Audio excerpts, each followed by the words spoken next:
El último día estuvimos hablando sobre algunas características de imágenes, como el histograma y el flujo óptico. El flujo óptico nos servía para detectar, como vimos, objetos en movimiento. Vamos a continuar con características y elementos que podemos utilizar para el tratamiento de imágenes. Bueno, vamos a hablar de lo que es la correlación, ¿vale? Bueno, es probable, por no decir que es seguro, que la intensidad de una imagen, de una escena, cambie a medida que cambia la vista, ¿vale? Pero igual que cuando vimos lo que era el flujo óptico, la intensidad de la imagen cerca de un punto de interés localmente, pues normalmente permanece constante, ¿vale? Si tenemos en cuenta esta hipótesis, ¿vale? Podemos diseñar un procedimiento pues, que nos permita comparar imágenes entre sí, ¿vale? Es una medida de similitud. Esto es una cuestión importante siempre en imágenes, es decir, cómo de parecida es una imagen a otra imagen o un trozo de imagen a otro trozo de imagen, ¿de acuerdo? Y esto, como digo, pues no se puede hacer de una manera simplemente haciendo una resta, por ejemplo, entre los valores de intensidad de los píxeles. Y hay que buscar estas otras medidas. En concreto, la prueba de similitud, como digo, se denomina correlación, que es un procedimiento bastante estandarizado. Bueno, simplemente comentaros que esta medida de distancia, ¿vale? Entre una imagen I1 y una imagen I2 en unas coordenadas determinadas, por unos píxeles determinados, ¿vale? Esto, fijaros que es el sumatorio en X en Y de la diferencia al cuadrado, es decir, esto es una medida de distancia, pongo al cuadrado, ¿vale? Entonces, como digo, es simplemente una medida de distancia. Yo cogería un píxel y le restaría el píxel equivalente de la otra imagen, básicamente. Bueno, pues se puede demostrar, no lo vamos a hacer, que eso es equivalente, calcular esa distancia es equivalente a calcular o a maximizar la función que tenéis ahí, ¿vale? Esa función se le llama función de correlación, ¿de acuerdo? Es multiplicar el píxel XY con el píxel X más un delta de X y un Y más un delta de Y correspondiente, ¿de acuerdo? Como digo, si un píxel XY y otro X más delta de X, Y más delta de Y, están próximos, tienen un valor pequeño, entonces eso quiere decir que la función de correlación es un valor alto. ¿De acuerdo? Simplemente es lo que estamos diciendo. ¿Vale? Una de las ventajas de esta función de correlación es que tiene un relativo bajo coste computacional, es decir, no hace falta hacer muchos bucles para resolver el problema. Y tiene algunas desventajas, como que es muy sensible a pequeños cambios en la intensidad, es sensible al ruido y es sensible a rotaciones y cizallados de la imagen. Esto lo que quiere decir es que si yo, por ejemplo, tengo una imagen 1, ¿vale? Que digamos que es un árbol, perdonad, como siempre os digo, dibujo muy mal, ¿vale? Y tengo esa misma imagen, pero es rotada, es decir, el árbol está rotado, no podremos distinguir, perdón, o no podremos mediante correlación determinar si esta imagen es igual que esta. Nosotros vemos una foto de un árbol y otra foto de ese mismo árbol girada y las detectamos sin problema. No tenemos ningún problema para identificarlos como el mismo árbol. No lo podríamos hacer con la correlación. Bueno, para minimizar estos problemas, los problemas de rotación y cizallado, bueno, el cizallado no lo he dicho, pero consiste en un desplazamiento, si yo parto de una imagen, a ver cómo, imaginaros que yo tengo una imagen que es un cuadrado, ¿vale? Pues el cizallado de esa imagen es un desplazamiento de los valores del cuadrado en este sentido. ¿Vale? Ese sería un cizallado. Esta esquina es esta esquina, ¿vale? Y esta sería esta. ¿Vale? Ese es un cizallado. Entonces, aquí pasa igual, ¿no? No podemos saber si esta imagen es igual a esta imagen. Bueno. Como digo, para minimizar los problemas de la sensibilidad a los ruidos y a los pequeños cambios en la intensidad de la imagen, lo que hacemos es utilizar una versión modificada de la correlación que antes veíamos, que es la correlación cruzada normalizada, ¿vale? Bueno, vamos a ver un pequeño ejemplo. Vamos, en esencia, tengo una imagen y tengo un trozo de esa imagen, que es esto de aquí, ¿vale? Esto pertenece a esta zona de aquí. Entonces, la correlación es una técnica muy útil para poder saber en dónde se encuentra este trozo de una imagen dentro de este, ¿vale? ¿Cómo hacemos? Pues lo que hacemos es determinar la correlación desplazando la imagen 2 sobre la imagen 1. Y ahora vamos a ver cómo se desplaza. Si yo voy desplazando esto sobre esta imagen, ¿vale? Lo que voy a hacer es calcular para cada píxel de la imagen 1 un valor de correlación, ¿vale? Este valor de correlación pues, se puede visualizar como si fuera una función bidimensional, ¿vale? Es decir, una función en donde tendría la X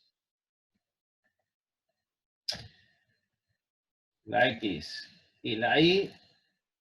La X y la Y serían las coordenadas de los píxeles y en la Z lo que tendría es el valor de correlación, ¿vale? Pues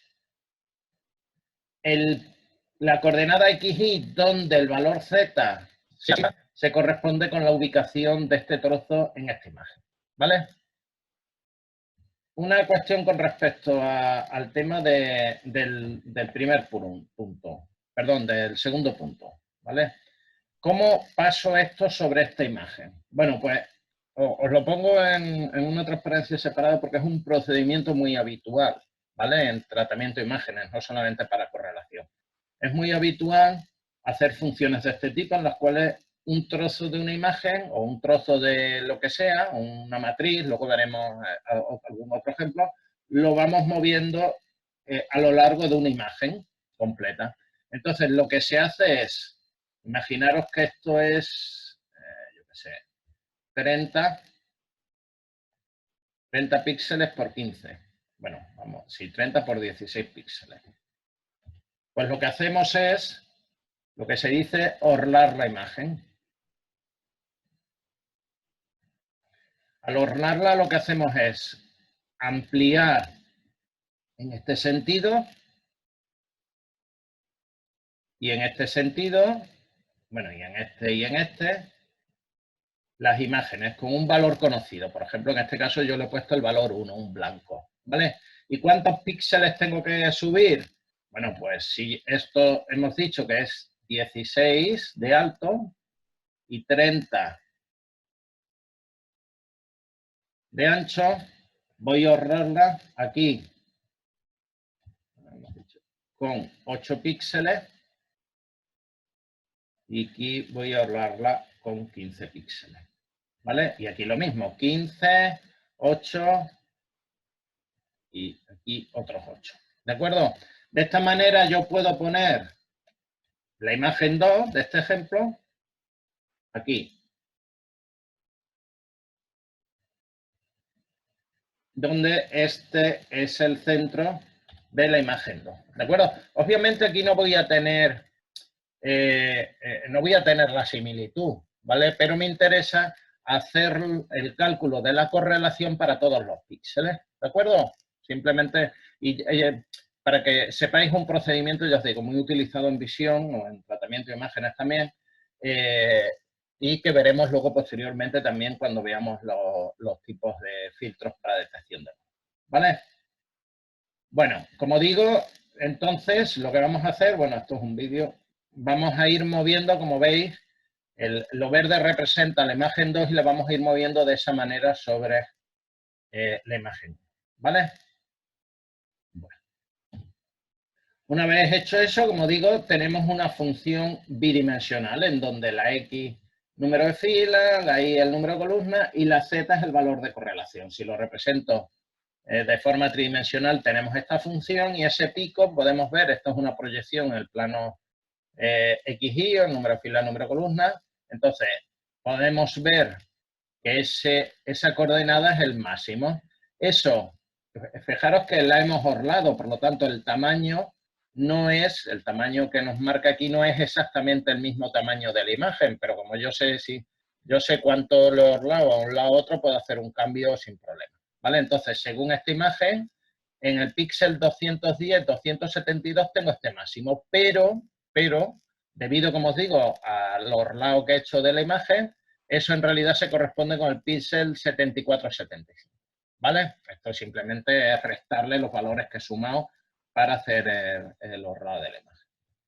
Bueno, una vez que tengo hecho eso, me voy al píxel 7475 de la imagen y puedo marcar, he marcado con un rectángulo de tamaño igual al de la imagen 2 y vemos perfectamente que aquí se corresponde lo que es la imagen 2, el trozo de la imagen 2 con donde corresponde de la imagen 1. Este método no funciona cuando existe mucha variación entre los niveles de intensidad, ¿de acuerdo? Es decir, ahí en ese aspecto pues no es un método robusto, ¿vale? Pero sí es útil para algunas aplicaciones, ¿vale? Como veis, no se emplea, por tanto, para detectar similitud, excepto en entornos muy controlados, sobre todo de luminosidad, ¿vale? Hay que trabajar en entornos muy controlados, pero sí se utilizan para otras tareas de visión por computador. Por ejemplo, cuando tenemos un par estéreo, es decir, dos cámaras que queremos usar para obtener profundidad, una de las tareas que tenemos que hacer es identificar píxeles de una imagen que están en la otra imagen, ¿vale? Es decir, en un par estéreo lo que tenemos son dos cámaras, una cámara y otra cámara, que están a una distancia conocida. Y esta cámara adquieren imágenes, ¿vale? Y las adquieren en el mismo instante de tiempo. Como se adquieren en el mismo instante de tiempo, en el mismo sitio, pues la variación en los píxeles, en la intensidad de los píxeles no va a ser muy elevada, ¿vale? Entonces, como digo, luego hay que determinar para triangular qué píxeles van con qué píxeles de la otra imagen y esto pues se puede utilizar, como digo, utilizando correlación, porque entre esta imagen y esta imagen pues va a haber poca diferencia, ¿de acuerdo? Más allá de eso no es mucho más utilizado.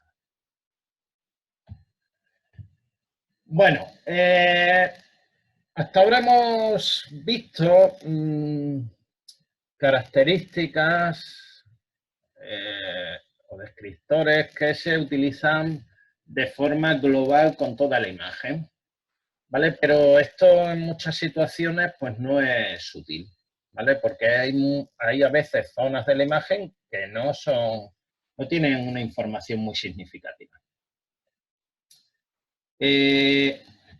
Por ello, lo que se hace a veces es trabajar... Perdón, un segundo. Es trabajar, como os digo, con las zonas de interés de la imagen, ¿vale? Es decir, dentro de una imagen vamos a buscar píxeles que tengan una información relevante, que sea una información que luego me va a poder servir pues, para hacer un reconocimiento o para hacer cualquier tarea de alto nivel, ¿vale? Este tipo de puntos de interés pueden ser, en principio, esquinas, es uno de los elementos más utilizados. También pueden ser otros elementos, como veremos, ¿vale? A estos métodos de detección de puntos de interés de una imagen, pues se les denomina, de forma genérica, detectores de características o detectores de puntos de interés. A mí me gusta más el nombre de detectores de puntos de interés, ¿vale? Pero, como digo, se utiliza más también el término de detectores de características, ¿vale? Bueno, vamos a comentar en principio 2 detectores de características y luego os voy a citar algún otro procedimiento, pero simplemente citarlo, ¿vale? El primer detector de características es el operador de Moravec, o detector de esquinas de Moravec. Moravec tiene una significación importante porque fue en primer lugar en el 77 el que definió el concepto de punto de interés y luego en 1980, 3 años después, propuso un método para detectar esquinas, ¿vale? No fue el primer método de detección de esquinas, pero sí fue un método de los primeros. ¿En qué se basa el detector de Moravec? Pues se basa en el hecho que en las zonas donde hay esquinas habrá cambios bruscos en la intensidad en todas las direcciones. Si yo tengo, por ejemplo,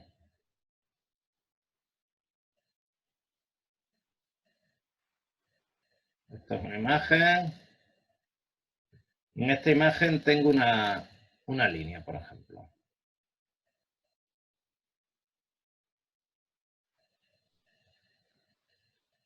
Esto tiene unos píxeles, ¿vale? Esto es una fila y una columna, ¿vale?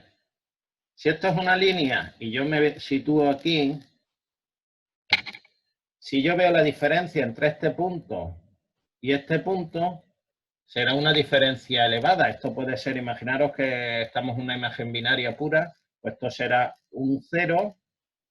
Si esto es negro, bueno, vamos a hacerlo al revés. Si esto es blanco, ¿vale? Será un 1, este píxel, y este será un 0. Por lo tanto, la diferencia es elevada. Pero la diferencia entre los píxeles horizontales no será significativa, ¿vale? Por tanto, una esquina no tiene cambios significativos en todas las direcciones. Una línea. Sin embargo, si tenemos una esquina podemos visualizarla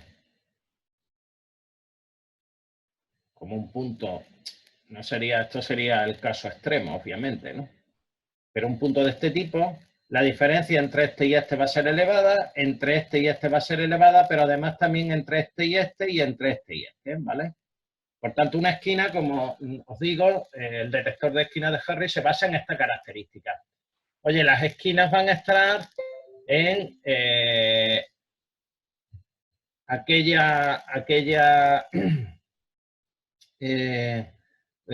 van a ser aquellas en las cuales en píxeles cercanos haya de forma significativa cambios bruscos, ¿vale?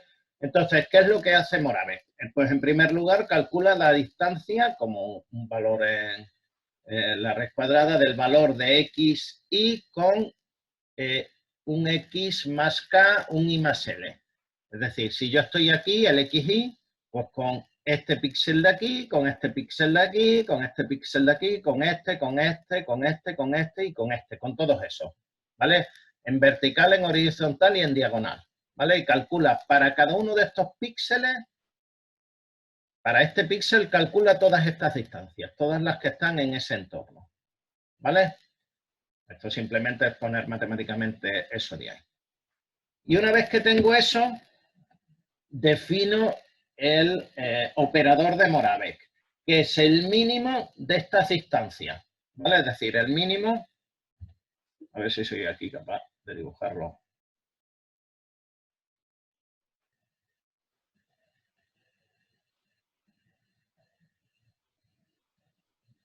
Si estoy aquí, vuelvo a repetir, calculo la distancia a este píxel, a este, a este, a este, a este, a este, a este y a este. Vale, todas esas distancias. Y ahora me quedo con el mínimo. ¿Por qué me quedo con el mínimo? Porque hemos dicho que una esquina se verifica que esas distancias van a ser en todas las direcciones altas.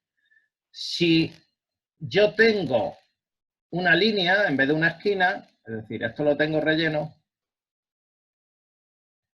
la distancia a este píxel y la distancia a este píxel van a ser muy pequeñas. Al quedarme con el mínimo, eso no me lo va a detectar con esquina. ¿Vale?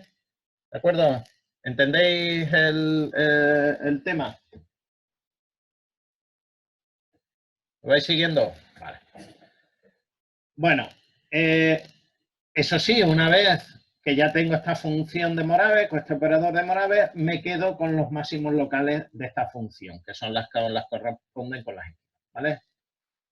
Es cierto que esta función, debido a esa diferencia y tal, pues funciona si existe una elevada varianza en los datos. Sí, puede haber una esquina en la cual pues, no haya mucha diferencia en la intensidad y no funcione correctamente. ¿Vale? Bueno, aquí veis un par de ejemplos. Esto es el cálculo de las esquinas utilizando el operador de Moravec para esta imagen inicial, un tablero ajedrez que aquí debería funcionar bien. Y bueno, veis aquí, ¿vale? Las esquinas que detecta el método, ¿vale? Aquí también, etcétera. Hay algunas que no detecta, ¿eh? Esta, por ejemplo, no, esta no. Pero bueno, eso puede ser por el propio algoritmo, ¿eh? De que no se haya tenido en cuenta esa fila, esa columna, lo que sea, ¿vale? Pero bueno, en principio con ese tipo de imágenes no funciona del todo mal, ¿vale? Para una imagen más compleja que sí tiene esquinas, por ejemplo, una esquina pues sería esta que veis aquí, o esta, o estos, ¿vale? Esto sería una esquina, ¿vale? O esto de aquí. Una esquina es eso de ahí, no lo que está en esta zona de aquí interior, ¿vale? Bueno, pues si aplicamos el procedimiento Moravec, pues fijaros, no he cogido todos, ¿vale? He cogido en torno a unos 200 píxeles. Bueno, pues que sí, efectivamente detecta zonas de esquinas en la imagen. Hay algunas cosas raras, como estas de aquí, ¿vale? Todo esto de aquí. Bueno, esto no es raro, ¿vale? Ahí hay algunas cosas un poco raras. Bueno. En cualquier caso, como veis, bueno, pues, ¿qué es lo que ocurre? Que una vez que yo tenga estas esquinas detectadas, sobre ellas yo puedo aplicar algunos tipos de medidas. ¿Por qué utilizamos esto y no sobre toda la imagen? Pues porque, por ejemplo, todas estas zonas de las paredes o de los tejados, pues son zonas que no tienen interés, no tienen cambios bruscos en la intensidad y esas en realidad no me van a dar una información significativa.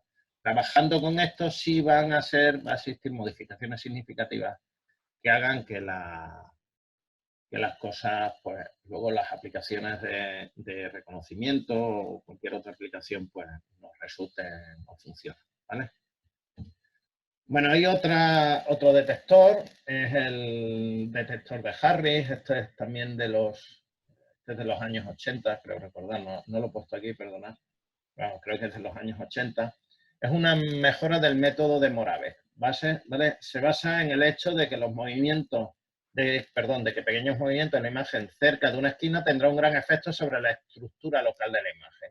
Es decir, van a cambiar significativamente la estructura local, es decir, la forma local que tiene la imagen en los entornos de las esquinas, ¿vale? Y bueno, no vamos a explicarlo, pero para determinar las esquinas, pues se calcula en principio esta función. Esto simplemente como información es el gaussiano, es una función que sirve para suavizar las imágenes y la parcial de la imagen con respecto a X, parcial de imagen con respecto a Y, es el gradiente de la imagen, ¿vale? Y por último, este es el operador de correlación que vimos anteriormente, ¿de acuerdo? Entonces, para cada píxel se determina esto, ¿vale? Mejor dicho, esto nos da una matriz, M es una matriz del mismo tamaño de la imagen, ¿vale? Porque la parcial de la imagen con respecto a la X, que luego veremos un poco más de detalle, o con respecto a Y, pues eso se puede calcular para cada X e Y. Y a partir de M se determina esta función, como el determinante de M menos K por la traza de M al cuadrado. Yo os digo que no vamos a demostrar esto matemáticamente porque no tiene ningún sentido en esta asignatura. Bueno, K es una constante y se establece, los propios autores Harris indica que, bueno, que está en torno a 0,04, 0,05, etc. ¿Vale? En torno a este valor. Bueno, pues ahora los máximos locales de esta función se corresponden con las esquinas, ¿vale? Ya os digo, es un procedimiento matemático que no vamos a explicar, pero que mejora el método de Moravec. Volvemos a ver ejemplos. El tablero de ajedrez.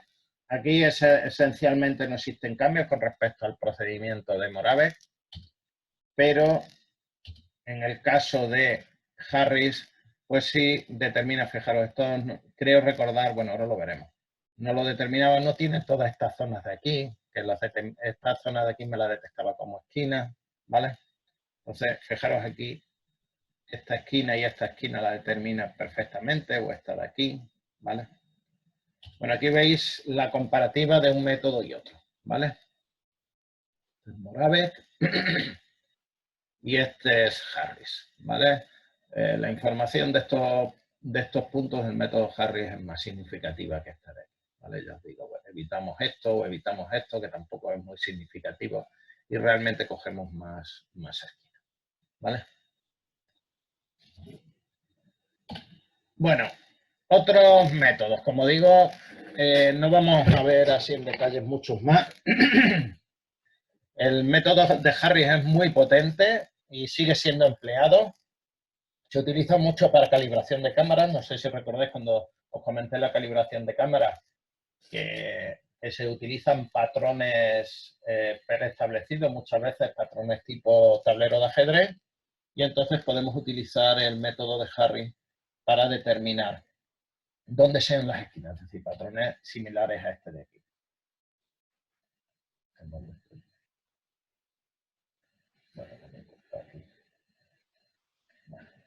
por aquí, el de...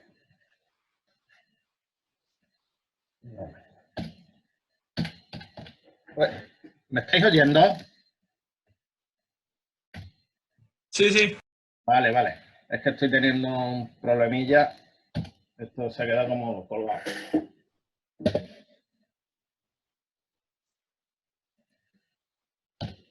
Ahora. Bueno, como digo, pues eso, el método de Harris se utiliza todavía bastante, aunque sea de los años 80. Pero ahora mismo existen otros métodos mucho más potentes y muy utilizados. Entre ellos, los más empleados son el procedimiento que se llama SIFT, que sería una transformada de características invariantes a escala, ¿vale? Es decir, en este caso es capaz de determinar esquinas independientemente de, bueno, características independientemente de la imagen esté rotada o no, y esté escalado o no. Y luego el surf, que es una variante del anterior, el surf es una variante del SIFT, en el cual básicamente hace lo mismo, pero lo hace más rápido. Por eso es Speed Up Robust Future, es decir, características robustas de alta velocidad. En este caso, tanto SIFT como SUR detecta puntos de interés, no tanto esquinas, no tiene por qué mediante SUR y SIFT no se ve te detecta mucha esquina, pero hay zonas que a lo mejor lo detecta y no es una esquina, es una zona un poco que no, a priori no tendrías por qué elegirla como punto de interés. ¿Qué es lo que ocurre? Que es que SIFT y SURF no solamente se queda en la detección del punto de interés, sino que además a cada punto de interés que él determine, le asocia una característica extrínseca. Luego veremos las características intrínsecas. Es decir, un determinado valor que lo va a identificar de forma unívoca, ¿vale? Una especie de elemento de valor numérico que lo identifica, ¿vale? Y por eso el SIFT y el SURF en realidad determinan puntos de interés relacionados con las características que luego calculan, ¿vale? Bueno, SIFT y SURF, pues aquí tenéis un ejemplo de, pues, por ejemplo, de cómo se puede utilizar.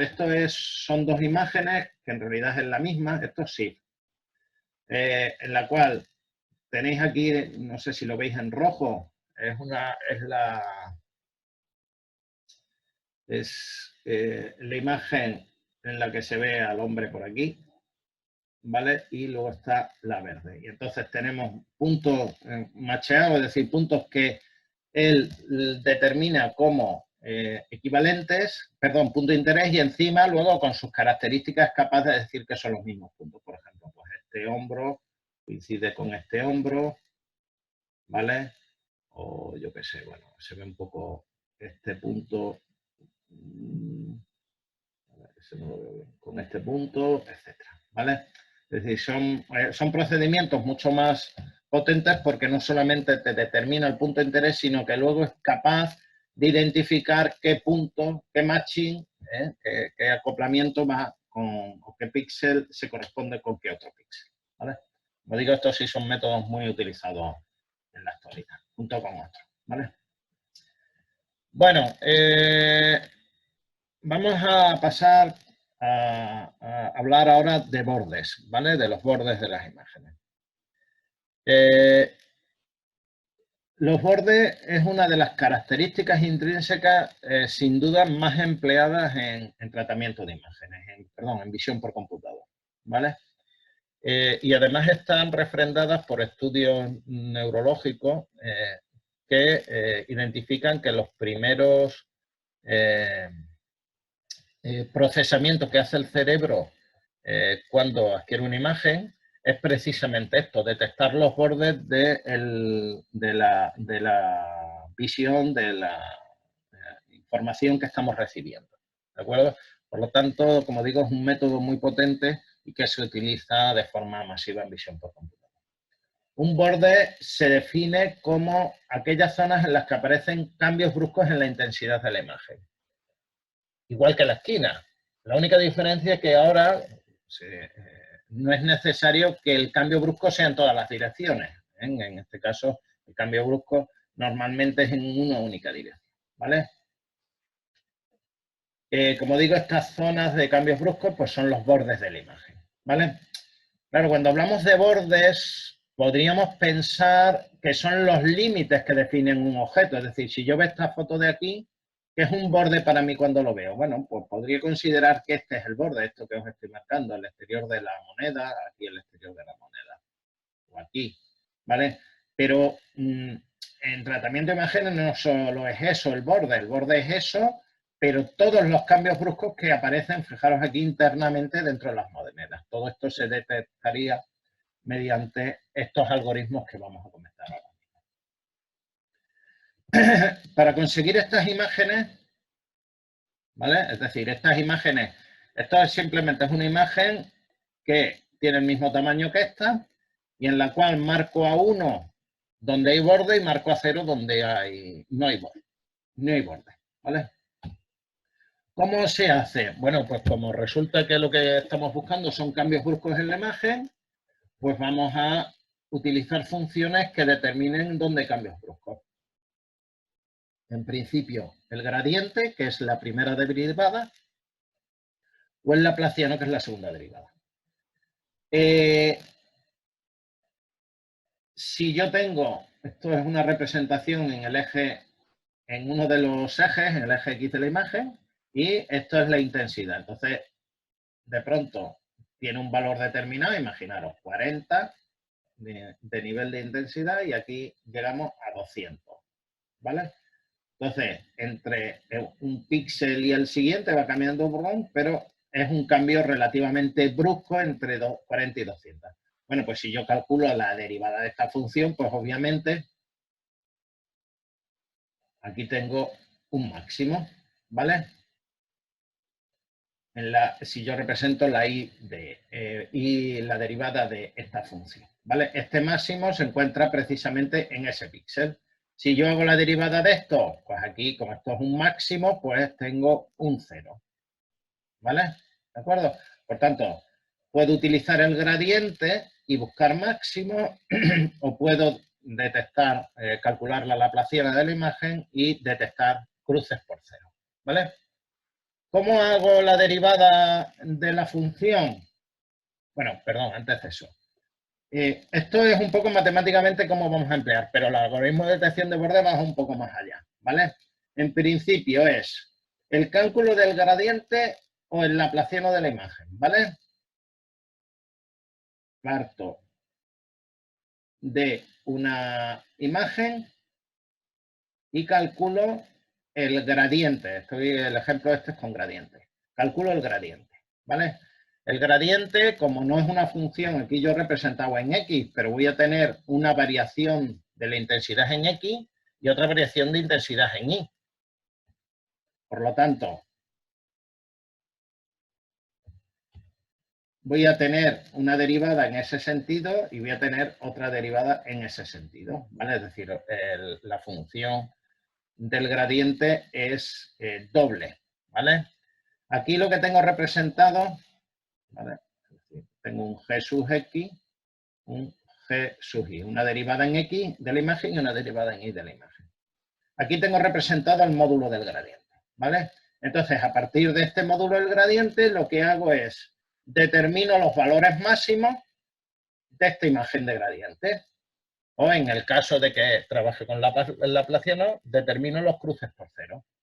Y una vez que detecte esos máximos, creo esta imagen en la cual pongo a 1 los valores máximos y a 0 los valores que no considero que son máximos, ¿vale? Y por último, ¿qué es lo que ocurre? Que estos son píxeles individuales, pero yo mirando esta sola imagen no voy a saber en dónde empieza y dónde termina un borde. Por lo tanto, me queda un último paso, que es la agrupación de píxeles. Es decir, tengo que hacer listas, luego lo veremos, en las cuales pues, tengo este píxel con una coordenada XY y a este píxel le sigue este y a SS, a SS, a SS, a SS y tengo este borde. ¿Vale? Por lo tanto, ese sería el último paso en el algoritmo de determinación de borde. Bueno, vamos a ver cada uno de los pasos. ¿Cómo se calcula el gradiente? El gradiente es de la imagen, se representa con el operador nabla, gradiente di de xy, que lo podemos llamar g de x, g de y, es simplemente la parcial, esto es una parcial, joder, no un delta, parcial, de y de xy con respecto a x, parcial de y de xy con respecto a y, que lo podemos aproximar como la diferencia de y en xy con respecto a x o la delta de y con respecto a delta de y. O lo que es lo mismo, si yo tengo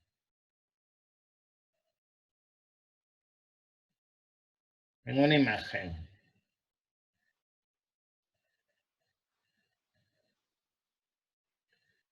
y esto es x y esto es x más 1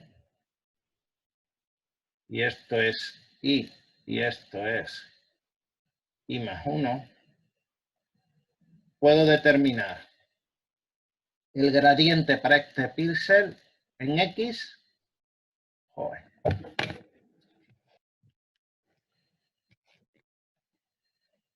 El gradiente para este píxel en x como la diferencia entre este valor, el valor de intensidad de este píxel de x más 1, menos la intensidad de este. Es decir, esto de aquí. Y el gradiente en y lo puedo calcular como el valor, la diferencia entre la intensidad de este píxel y la intensidad de este píxel. Ese valor de ahí. Y eso es el gradiente, no hay más. Es simplemente ese cálculo. ¿Vale? ¿Qué es lo que ocurre? Que en imágenes, para hacer esto, normalmente se trabaja con una función que es la función de convolución. Es una función que conocéis de sobra porque en visión por computador, en control, pues también la función de transferencia se puede determinar como una función de convolución. No vamos a entrar en eso, obviamente. ¿Vale? Entonces, esta es una función de convolución donde h y j la puedo poner así. ¿Vale? ¿De acuerdo? De i, j. ¿Vale? Donde la i vale menos 1, 0, 1 y la j vale menos 1, 0, 1. Si vosotros aplicáis esta expresión utilizando con h y j esta matriz, veréis que es menos i xy más i x más 1i, ¿vale? Hacedlo y eso es lo mismo que habíamos definido en esa función, ¿vale? Y para el gradiente en Y, pues podemos definir este otro operador y determinamos esta expresión. ¿Vale? ¿De acuerdo? ¿Me entendéis? ¿Lo seguís más o menos?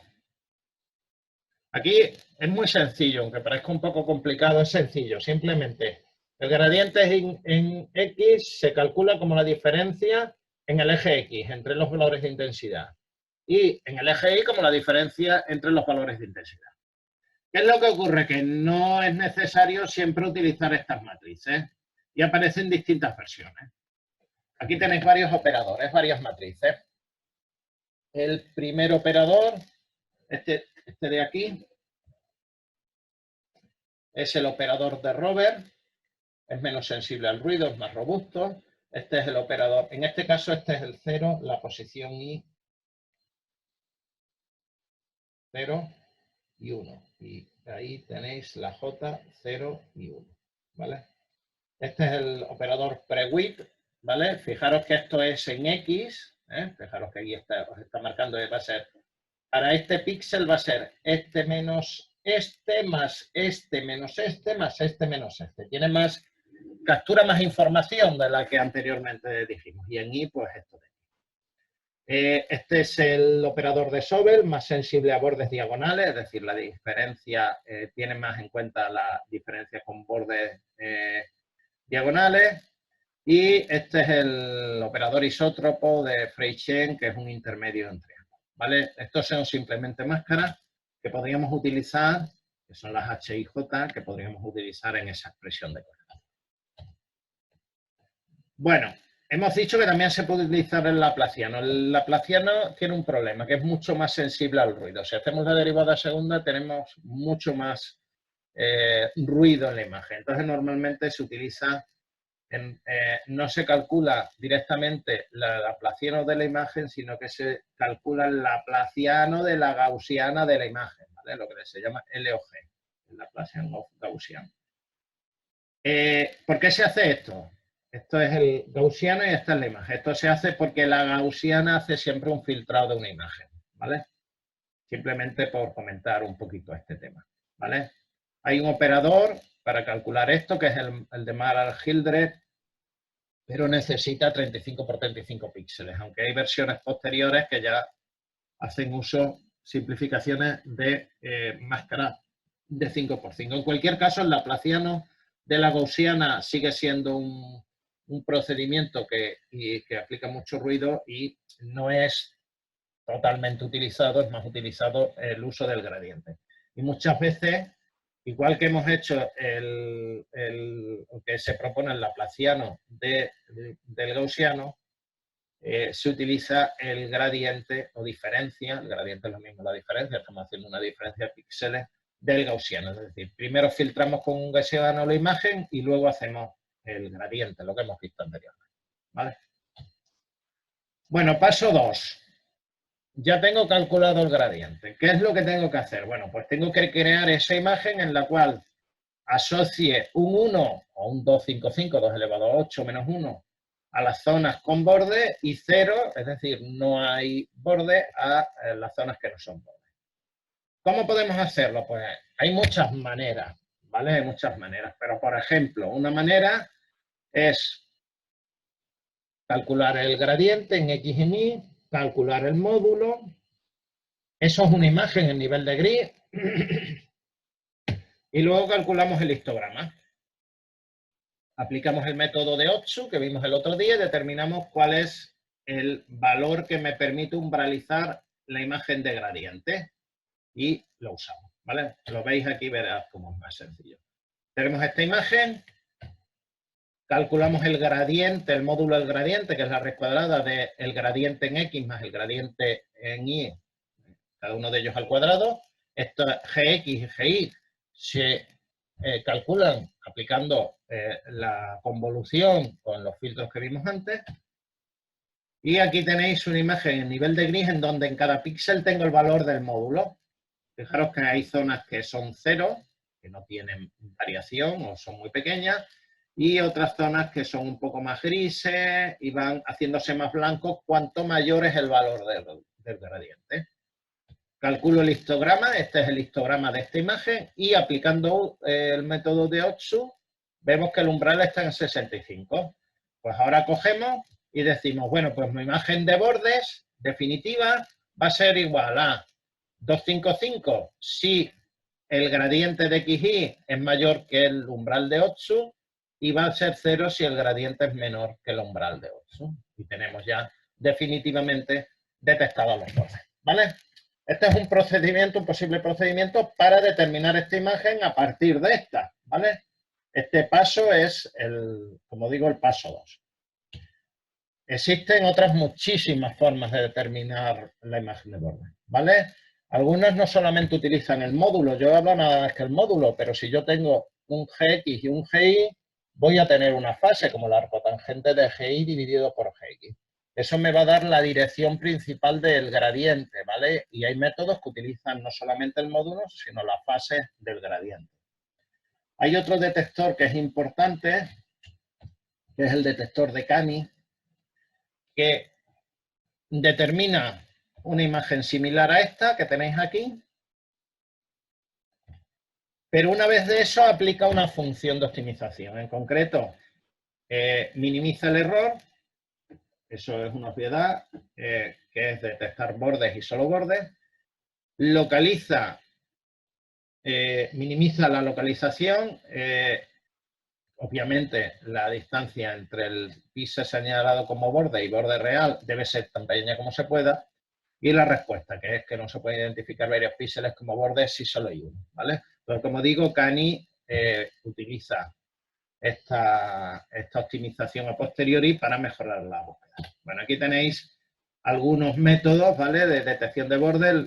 Esta sería la imagen original y luego el método Rover, Prewitt, Sobel o el método de Cani de detección de bordes, ¿vale? Me vais a permitir que termine el tema, ¿vale? Aunque nos pasemos un poquito las y media porque no me parece hasta después de Semana Santa dejar 4 o 5 transparencias que nos quedan, ¿vale? Intentaré no ser muy pesado. Esto, como digo, es el paso 2. Paso 3. Ahora, lo que tenemos es una imagen con unos y con ceros. Unos bordes, cero no bordes. Simplemente. Pero claro, yo no sé en dónde empieza un borde y dónde termina ese borde, ¿vale? Entonces nos queda la siguiente etapa, que es hacer listados de píxeles de la imagen que indiquen de forma secuencial el recorrido de píxeles que forman los bordes. Es decir, si yo tengo, por ejemplo,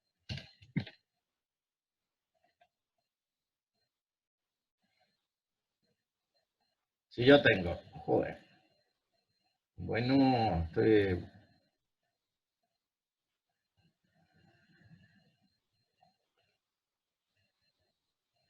tengo una imagen y voy teniendo el borde aquí y luego aquí, y este es el píxel 3, 4, 5, 6, y este es el 7, 8, 9, 10, pues lo que voy a hacer es empezar a buscar borde y decir, bueno, pues el primer píxel de mi borde está en 3,7. El siguiente está en 4,8. El siguiente está en 5,9. El siguiente en 6,10. El siguiente en 6, 3,7, joder, 4,7, 5,7, 6,7, 6,8, 6,9, etc. ¿Vale? Esto sería la definición, lo que vamos buscando en este procedimiento. Perdonar de nuevo, siempre os digo lo mismo, perdonar la letra, pero estas tabletas digitalizadoras yo por lo menos no soy capaz de pillarlas. Pero bueno, espero que os sirvan de ayuda. Bueno, hay muchos métodos. Uno sería un proceso iterativo en el cual, por ejemplo, partimos de un valor que sea borde. Imaginaros de forma aleatoria. Bueno, se ve mejor aquí. Imaginaros que parto de aquí, ¿vale? De ese píxel. Y ahora digo, bueno, este píxel vale 1. Y miro en mi entorno, ¿cuáles valen 1? Pues el píxel que está en esta coordenada, pues lo añado a la lista, lo añado, voy añadiendo, hasta que llega un momento en el que ya no tengo vecinos a uno. He terminado con un borde. ¿Hay más bordes en mi imagen? Sí, este. Pues cojo y miro ese píxel. ¿Cuál es un vecino que esté a uno? Este. Y termino hasta que acabe con todos los píxeles de mi imagen, ¿vale? Por último, bueno, esto sería un método de segmentación por crecimiento de regiones y esto es un procedimiento general, no solamente para bordes. Yo podría tener una imagen umbralizada por histograma y también utilizarla. Hay métodos más sofisticados como la transformada de Hughes para rectas o para círculos que me permite también a partir de la imagen obtenerlo. Aquí veis dos ejemplos. Esta es la imagen de borde que obteníamos en el paso 2 y esto sería una segmentación por crecimiento de regiones. Aquí vemos todas las regiones, aunque están en distintos colores, aquí hay distintas zonas, es decir, esto posiblemente no coincida con esto, no sea el mismo borde, ¿vale? Y esta es la transformada de Hughes, que como veis es mucho más limpia y te permite detectar sin problema los círculos y te elimina todas estas zonas que no nos interesan, ¿vale? Bueno, con esto conseguimos una descripción de bordes y hemos hecho un proceso de segmentación, ¿vale? Que hemos dicho, voy a tener una posible imagen, perdón, moneda, una posible moneda, una posible moneda, una posible moneda, etc. ¿Vale? También lo vimos que se podía hacer una segmentación utilizando el flujo óptico, ¿vale? Es decir, podemos segmentar de muchas maneras.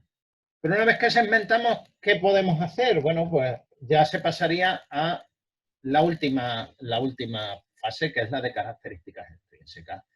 La característica extrínseca se diferencia de la intrínseca en que ya no es una propiedad propia de la imagen, sino que es una definición matemática que me permita describir sin problema al objeto, ¿vale? Lo ideal es que estas características pues, sean invariantes frente a rotaciones, traslaciones o escaladas. Hemos visto ya algunas, como son SIF y SUR. Y a modo de ejemplo os voy a comentar una muy sencilla, que no es que sea muy utilizada, pero es muy sencilla de entender, que es la compacticidad, para que entendáis a qué nos estamos refiriendo con las características extrínsecas. La compacticidad no es más que el perímetro al cuadrado de un objeto dividido por el área del objeto, ¿vale? Y curiosamente, si ese objeto es un círculo, fijaros que el perímetro es 2 al cuadrado, es 2πr al cuadrado, dividido por el área que es πr al cuadrado. Y eso es 4π, por lo tanto, la compacticidad de un círculo es constante. Si es un cuadrado y lo calculamos de forma similar, pues sería 4L al cuadrado, dividido por L al cuadrado, que es 16, también es constante. En el caso de un rectángulo, no. Es 4L1 dividido por L2 más L2 dividido por L1 más 8, ¿vale? Y podríamos determinar la compacticidad para más figuras, ¿vale? Entonces, por ejemplo, si yo quiero utilizar esta característica para saber si en mi imagen tengo o no tengo tengo un cuadrado o tengo un círculo, pues podría aproximar el área en el caso de que tenga la imagen umbralizada mediante histograma, pues simplemente sumando el número de píxeles de cada segmento umbralizado. Y si he detectado los bordes, pues sumo los píxeles de los bordes y calculo el perímetro, ¿vale? Entonces, ¿cómo podría utilizarlo? ¿Cómo se podría hacer una aplicación que detectara si en una imagen hay un cuadrado o un círculo? Pues podríamos, obviamente, capturar imagen y mejorarla, es decir, ampliar el rango de intensidad o lo que sea. En segundo lugar, sobre esa imagen capturada aplicamos el método de Otsu, que ya lo hemos visto, y eliminamos el fondo, es decir, la umbralizamos, determinamos el umbral y ponemos igual a 1 una zona y a 0 la zona de interés y a 0 la zona que no es de interés. En tercer lugar, segmentamos mediante un método de crecimiento y determinamos IU, ¿vale? Es decir, lo mismo que hemos hecho para los bordes lo hacemos a partir de la imagen umbralizada mediante Otsu. Ahora, sobre esta imagen, sobre la imagen I, determinamos bordes Detectamos borde y determinamos IB mediante, si queréis, HUD o cualquier otro método, ¿vale? Entonces ya tengo IU e IB, que son imágenes segmentadas en las cuales a partir de IU voy a poder calcular el área y a partir de IB voy a poder calcular el perímetro. Una vez que tengo eso, determinamos C, simplemente dividiendo. Y si esa C es aproximadamente 4pi, entonces en la imagen hay un círculo, y si C es aproximadamente 16, entonces en la imagen hay un cuadrado, ¿vale? Y esto es un procedimiento muy sencillo que permitiría desarrollar una aplicación completa en este caso. Como veis, hacemos todas las fases: captura de imagen, mejora de la imagen, este es el preprocesamiento, características intrínsecas, segmentación, características extrínsecas mediante compasticidad, y la última etapa, pues, ya la determinación, el reconocimiento del objeto, ¿vale? Todas las fases que vimos al principio de este apartado. Bueno, hay otras muchas características, ¿vale? No os las voy a citar, pero obviamente la característica de compasticidad es una característica muy limitada y solamente para algunos ejemplos, ¿vale? Aquí tenéis otras muchas características, simplemente por curiosidad.